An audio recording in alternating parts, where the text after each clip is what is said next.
Yes, now we never rest for social media because of the video of one man where they talk say na him be the army general for AFRICOM when they for the United States of America. Video will come out for social media where they plan against our brother will be the president of Burkina Faso, where they call Ibrahim Traore. The guy is doing well in Burkina Faso. He say everything will be say they for Burkina Faso. Say they go use and develop the country. Now remember, say they use better boot. Boot when get iron for front. Take kick France, Emmanuel Macron and his cohort, including his military. Say make them come out for Burkina Faso, make the country for see fresh air, take breath. Say that democracy where they carry come Africa since. Say they use and they exploit us. They can they rob us. They can they impoverish us. They can know they let us move forward. Say make them carry that kind of democracy. Go their mama house. So since that time, they say the Western countries, their mind no can they touch ground again. Because of this move when Ibrahim Traore they make. Now, even as they talk to you, they say that many African countries, many youth from different African countries, don't go, they call Ibrahim Traore and say, Oga, we dey ready to serve in your military. We dey ready to support you. Because what in America they plan, may they do for Burkina Faso. Now, the kind of thing where they do for Libya, where make Libya never get rest of mind. As they talk to you, where they take go bomb Muammar Gaddafi, will be the president of that very country before. Now, if you look at now, we see say Burkina Faso, Mali, and the Niger, like say they don't they rise small. But Oyibo people no want freedom for Africa. When I go remember say now Russia, where their president be Putin, now can they help this country? Say they must stand on their feet, make them defeat the West. So we be say they rip them. Look at the kind of democracy when they for Nigeria, how market. We're gonna watch these videos where they emanate from different quarters for Africa. Even Burkina Faso president, they don't come and can't respond to the US. This one go shock America to their bones. The kind of thing they do for Africa, we know bad do them. I bet make una use tap send, take some money, go give on a family for Nigeria. Use my promo code, make you get all the better bonuses as you enjoy this video. Or you may share this video, make other people say follow, they see within that happen. Africa will rise again. No be all this one when criminals they go all different countries, go they thief, they loot our money, go they keep them there. Nonsense. Who does that? I bet go watch am, Joe. Our country has long been in a very complicated system. Most of you who are young like me, we were born into this system. But that's not what can allow Burkina to thrive. Because in this situation, there are only two cases. Either we accept to fight, or we remain slaves forever. I told you once, there are those who are slaves in their minds. They can only serve their master. And those people try every time to manipulate you. You must advise each other. Because every situation can be exploited by these enemies of the nation to try to discourage you, to demotivate you. So, you must advise each other and not pay attention to certain remarks, even on some media. Not everyone is obliged to be patriotic. You are the first patriots. You have decided to defend the homeland. There is nothing better than that. Those who want to support you, let them support you. Those who want to discourage you through writings, you must close your ears and move forward. As for those, we will fight them here.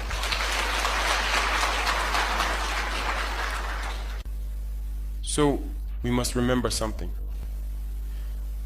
Recently, there is a so-called NGO. It's not even an NGO.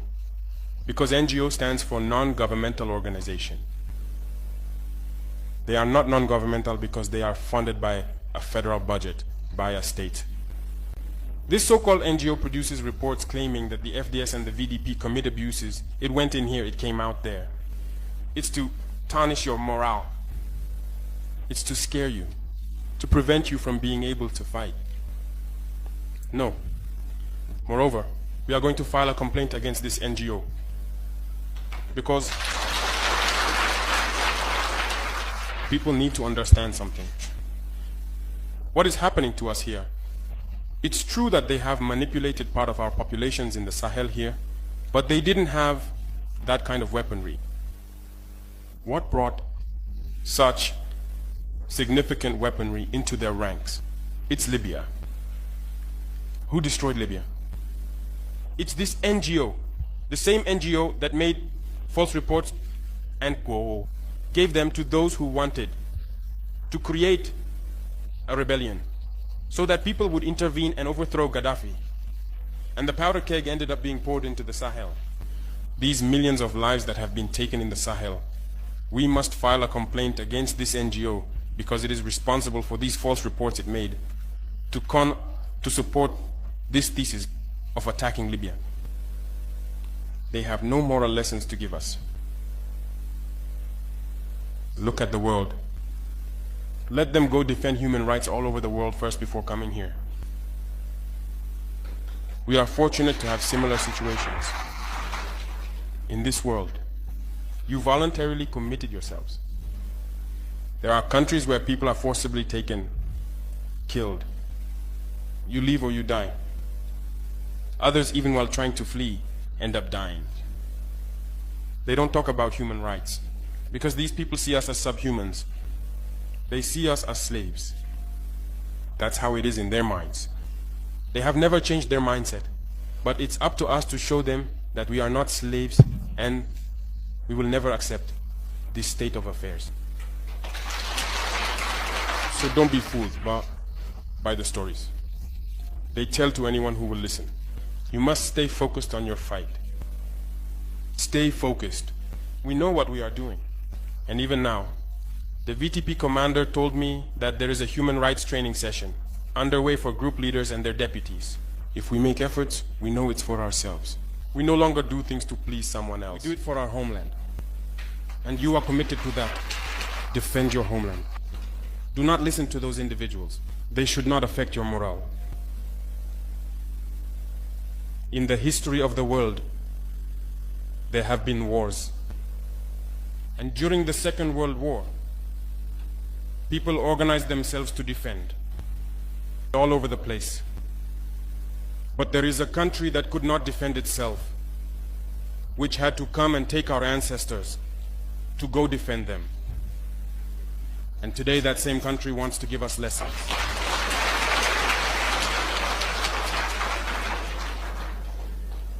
The pot calling the kettle black. No. You are the descendants of those same ancestors who went to defend others, who liberated the world from Nazism. Today you are fighting for your lands. These same individuals dare to create terms to tarnish you. We oppose this. We will never agree. Continue to defend your lands. It is your wealth that interests these people. It's our gold, it's our minerals that interest them. Otherwise, why come and drive out entire villages to seize our lands?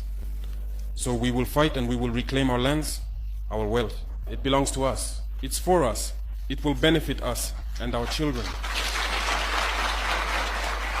I therefore encourage you to remember that this war is to free us from slavery.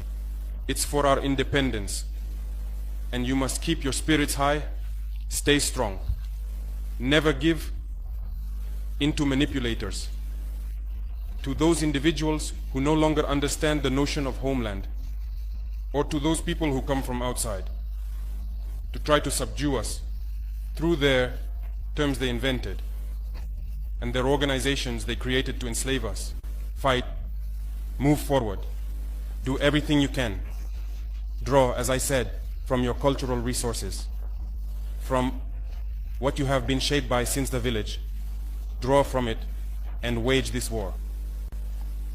Stay focused and stay strong.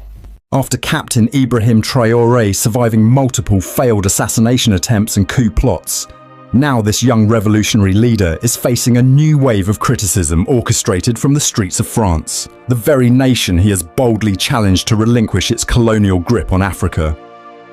A few days ago, a small group of Burkinabe citizens took to the streets of Paris, waving placards and chanting slogans, demanding that Traore step down, branding him a dictator, and calling for a so-called democratic government. But let's pause and ask, who are these voices, and why have they chosen the soil of a former colonial master to air their grievances? Why not stand in Ouagadougou, where Traore himself has declared the streets open for protest, even against his own leadership? This is not just a story of dissent. It's a chapter in the long, painful history of Africa's fight for true sovereignty, a history that keeps repeating itself, yet one that Traore is rewriting with unmatched courage and vision. In a heartfelt speech just days ago, Captain Traore bared his soul to the people of Burkina Faso, a speech so raw and powerful it left many in tears, resonating across the continent. With unwavering conviction, he declared, "Our only crime perhaps is trying to revolutionize our healthcare system, for example, to equip our hospitals, to build modern hospitals.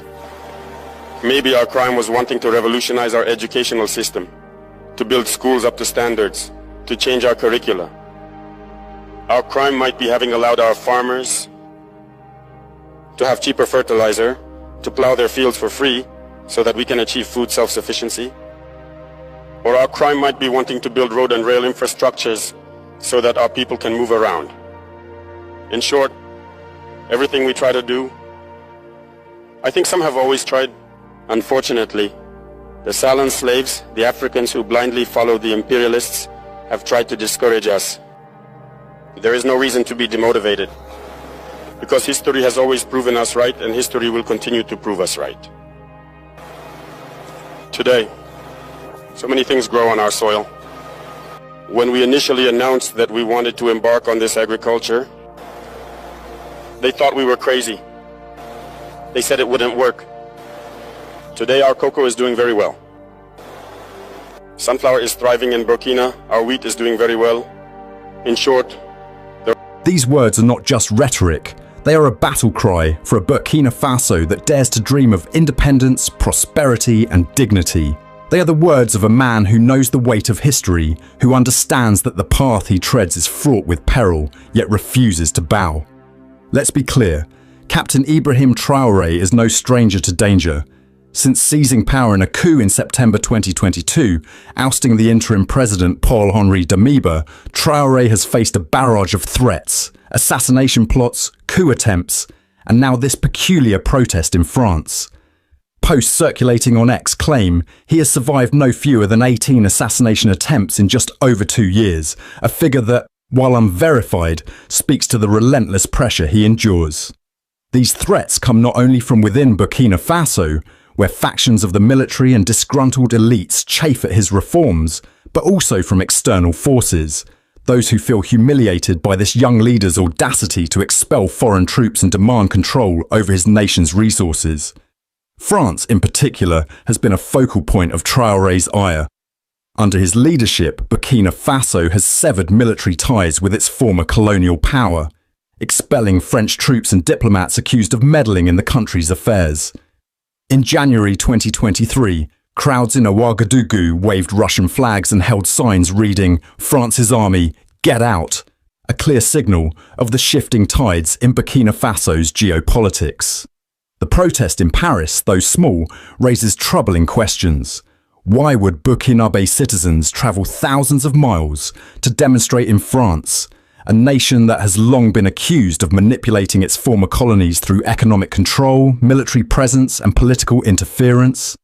Traore himself has been vocal about France's neo-colonial tactics, famously rebuking French President Emmanuel Macron in January 2025 for suggesting that African leaders owed France gratitude for its anti-terrorism efforts. Macron is insulting all Africans, Traore declared, urging the continent to fight against imperialism and decolonize mentalities. Yet, this group of protesters chose Paris as their stage, calling for Traore's ouster and the return of a democratic system, a system that, under previous regimes, left Burkina Faso mired in insecurity, poverty, and dependence. It's worth noting that Traore has repeatedly stated that protests are welcome in Burkina Faso, even those against him. So why Paris? Could it be that these voices are amplified by external forces uncomfortable with Traore's vision of a self-reliant Africa? History whispers a familiar tune here. Lumumba, Sankara, Gaddafi all face similar accusations of tyranny from abroad when they dared to challenge the global order. To understand Traore's predicament, we must look to the past, for history indeed repeats itself. Burkina Faso's own Thomas Sankara, the revolutionary leader assassinated in 1987, is Traore's spiritual predecessor. Like Traore, Sankara was young, just 33 when he took power in 1983. Like Traore, he sought to break the chains of neo-colonialism, renaming the country from Upper Volta to Burkina Faso, meaning land of upright people. Sankara's policies, land reform, women's rights, education and self-sufficiency, threatened Western interests, particularly France's. His assassination, widely believed to have been orchestrated with foreign complicity, left Burkina Faso vulnerable to decades of exploitation. Traore, often compared to Sankara, knows this history intimately. In his speeches, he invokes the spirit of his mentor, declaring that Burkina Faso will no longer be a pawn in the games of imperial powers. But unlike Sankara, Traore has learned to play a different game, one of calculated defiance, strategic alliances, and grassroots support. Traore's tactics are giving his detractors sleepless nights. Where Sankara's idealism sometimes outpaced his pragmatism, Traore combines vision with cunning. He has diversified Burkina Faso's partnerships, strengthening ties with Russia, China and Turkey, while rejecting Western dominance. He has expelled French troops and media outlets like France 24, accusing them of bias. He has also cracked down on internal dissent, not through wanton repression, but through a calculated amnesty for past coup plotters, like General Gilbert Diendéré, whose military expertise he seeks to harness against jihadist insurgents. This move, though controversial, shows Traore's willingness to unite even his adversaries for the greater good of Burkina Faso. And then there's his focus on the people. Unlike many leaders who cling to power for personal gain, Traore's policies are rooted in tangible progress. He has distributed tractors, tillers and motorcycles to farmers, reducing the cost of fertilizer and ploughing to boost agricultural output. The results speak for themselves. Cocoa, sunflower and wheat production are thriving, defying skeptics who once called his agricultural ambitions crazy. The people of Burkina Faso see this progress, and they have made their voices heard. In May 2024, when Traore announced a 5-year extension of military rule, citing ongoing insecurity, there were murmurs of discontent. Yet, when rumours surfaced that he might step down, the streets of Ouagadougou erupted with thousands of supporters chanting, "I must stay." This was no staged rally. It was a spontaneous outpouring of loyalty to a leader who, in their eyes, embodies hope. Traore's popularity stems not from propaganda but from results. New roads, upgraded hospitals, and a gold mine inaugurated in 2023 to process the nation's resources locally, boosting GDP. The Samandani hydroelectric dam, a project long stalled under previous regimes, is now advancing under Traore's watch, promising energy security and agricultural growth. These are not the actions of a dictator, but of a man determined to drag his nation into the 21st century, kicking and screaming if necessary. So why the protest in France? Why do these 20 to 30 voices choose to align with a narrative that paints Traore as a villain? Perhaps they are genuine in their desire for democracy, disillusioned by the junta's delay in holding elections.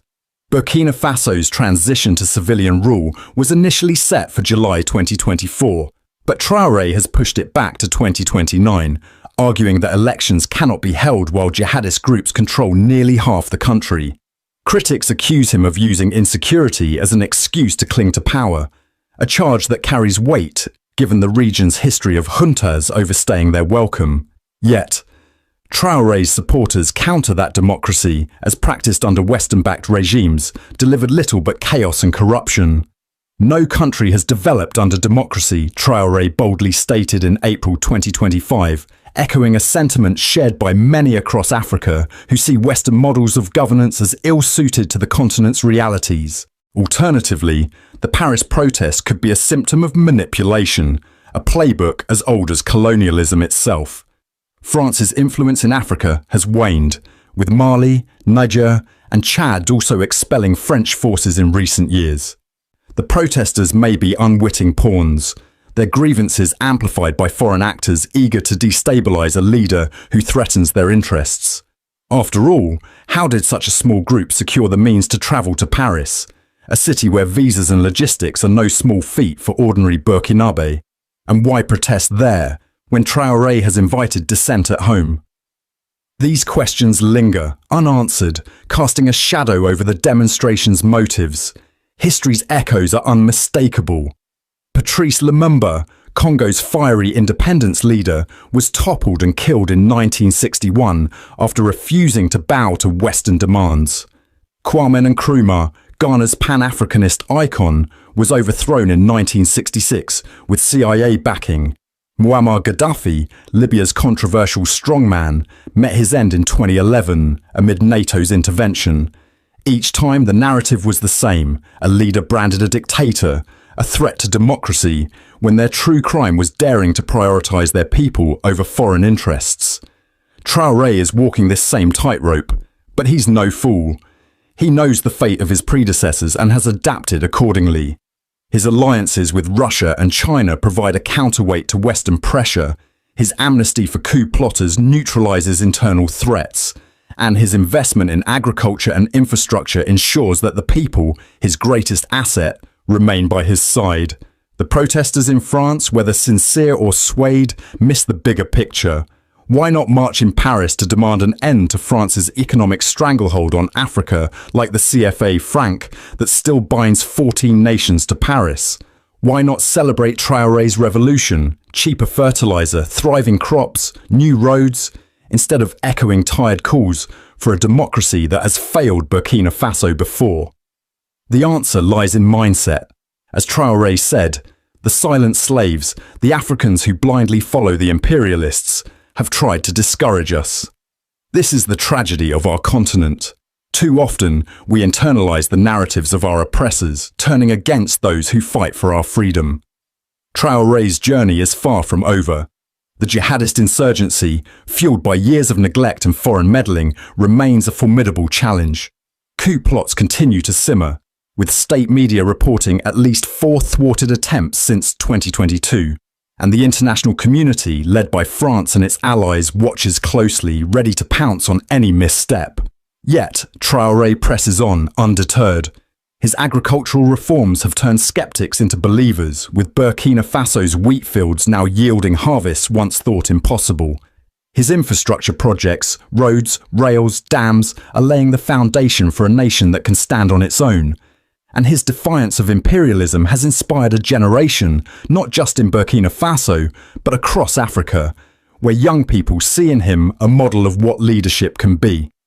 As Pan-Africanists, we must ask ourselves, what do we want for our continent?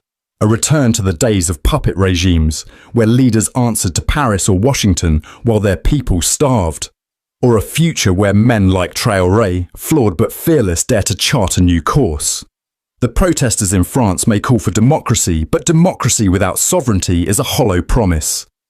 Traore's revolution is not perfect. It is messy, contentious, and fraught with risk. But it is ours, it is African, and it is alive. History may repeat itself, but Traore is rewriting the ending. Where Sankara fell, Traore stands. Where Lumumba was silenced, Traore roars. And where others faltered, Traore thrives, giving sleepless nights to those who would see him fail. The people of Burkina Faso have spoken. They want him to stay. So let the detractors protest. Let the assassins plot. Let the imperialists scheme. Captain Ibrahim Traore is not just a man. He is a movement. And movements, once ignited, cannot be extinguished. As I finish reporting this, there is something that I need to say, brothers and sisters. Imagine a continent so vast, so rich, so powerful that its leaders no longer tremble at the thought of Western disapproval. Picture a land where the wealth of the soil, the brilliance of its people, and the strength of its unity silence the condescending lectures from foreign capitals. This is the Africa that could have been, one nation, indivisible, standing tall against the storms of external pressure. As a Pan-Africanist, I believe the dream of a united Africa isn't just a romantic ideal, It's the only path to unshackle our leaders from fear, end our reliance on foreign aid, and make the West rethink its arrogance. Today, I report on why African unity could have spared us centuries of exploitation, and why leaders like Captain Ibrahim Traore are reigniting hope that we can still achieve it. Africa is a paradox. A continent blessed with gold, diamonds, cobalt, oil, fertile lands, and a youthful population brimming with potential. Yet we see our nations begging for loans with humiliating conditions, pleading for food aid while our granaries could feed the world, and watching our leaders tiptoe around Western powers for fear of assassination, coups, or economic strangulation. Why? Because we are divided. 54 nations, each pulling in its own direction, each vulnerable to the whims of external forces. The Organisation of African Unity, OAU, formed in 1963, was meant to change that. Its successor, the African Union, AU, launched in 2002, promised even more, an integrated, prosperous and peaceful Africa. Yet, here we are, still fragmented, still fearful, still begging. Let's talk about fear first, because it's the chain that binds our leaders. History is littered with examples of what happens when African leaders dare to challenge the West's dominance. Kwame Nkrumah, Ghana's visionary who dreamed of a United States of Africa, was overthrown in a 1966 coup widely believed to have been backed by Western intelligence. Patrice Lumumba, the Congo's fiery independence leader, was assassinated in 1961, his death tied to Belgian and American interests who feared his push for sovereignty over Congo's resources. Thomas Sankara, Burkina Faso's revolutionary Che Guevara of Africa, was gunned down in 1987, allegedly with foreign complicity, for daring to prioritise self-reliance over Western aid. Even Muammar Gaddafi, flawed as he was, faced NATO's wrath in 2011 after championing African unity and proposing a single currency to rival the dollar and euro. The message was clear: step out of line and you're gone. This fear isn't just about physical harm, it's economic too. African leaders know that defying the West risks sanctions, frozen assets, or being cut off from International Monetary Fund, IMF, and World Bank loans. In 2022, Africa's total public debt reached $1.8 trillion, according to the UN's Trade and Development Agency. That's 40 times Nigeria's annual budget, the continent's largest economy. Countries like Zambia and Ghana have defaulted on debts, forced to grovel for bailouts with strings attached, privatise your industries, cut social spending, open your markets to Western corporations. If you resist, aid dries up, trade deals vanish, and your economy suffocates. So, leaders comply, heads bowed, because they govern small, isolated nations too weak to stand alone. Now, imagine if Africa were one nation. Picture a united Africa with a population of 1.4 billion, a combined GDP of $3.1 trillion, 8th largest globally per 2023 estimates, and control over 30% of the world's mineral reserves, cobalt for batteries, lithium for tech, oil for energy. A single African government could negotiate as an equal with the US, China, or Europe. No leader would fear assassination or sanctions because the collective might of the continent would deter any aggressor. The West's divide and rule tactics, pitting Nigeria against Kenya, Ethiopia against Sudan, would collapse. A united Africa could say, "We don't need your loans, we'll fund our own development." No more begging for crumbs while our resources build skyscrapers in London and New York. Economic integration is the key that unlocks this vision. The African Continental Free Trade Area, AfCFTA, launched in 2021, is a step toward it, aiming to create a single market for 1.3 billion people. The AU estimates AfCFTA could lift 30 million people out of poverty and boost intra-African trade by 60% by 2030. Right now, only 15% of Africa's trade is with itself. Compare that to Europe's 68%. Or North America's 37%. If Kenya needs manganese, why import from Australia when Burkina Faso has it? If Burkina Faso needs tech expertise, why look to Silicon Valley when Nairobi's Silicon Savannah is thriving? A united Africa could trade internally, share resources, and build industries without fear of Western retaliation. If one nation faces sanctions, the others would rally, supplying food, funds, or markets to keep it afloat. No leader would feel isolated, no country left to fend for itself. This is why the West fears African unity. A fragmented Africa is easy to exploit. Colonial powers drew arbitrary borders at the 1884 Berlin Conference to ensure we'd stay divided. Hausa split between Nigeria and Niger, Somali across 4 countries, Iwe between Ghana and Togo. Those lines still haunt us, fueling conflicts and weakening our bargaining power. A united Africa would end that game. It would control its own destiny, set its own prices for cobalt and oil, and demand respect at global tables. The West knows this. That's why every push for unity, and Nkrumah's, Gaddafi's, Sankara's, has been met with sabotage. They don't want an Africa that can say no and mean it. A new generation of leaders is stepping up, unafraid and unapologetic. At the forefront is Captain Ibrahim Traore, Burkina Faso's 37-year-old president, who seized power in a 2022 coup and has since become a beacon for Pan-Africanists. Traore doesn't mince words. He's called out Western hypocrisy. He's pushing for self-reliance, reviving local industries, boosting agriculture and trading with neighbours like Mali and Niger. Traore's boldness is infectious. In Kenya, youth-led protests in 2024 forced the government to scrap a finance bill tied to IMF demands, showing a generation unwilling to accept business as usual. In Nigeria, activists are demanding resource control, tired of oil wealth enriching foreign companies while locals starve. Across the continent, young people, 70% of Africa's population is under 30, are chanting Africa for Africans, echoing the dreams of Nkrumah and Sankara. They see leaders like Traore not as outliers but as the future,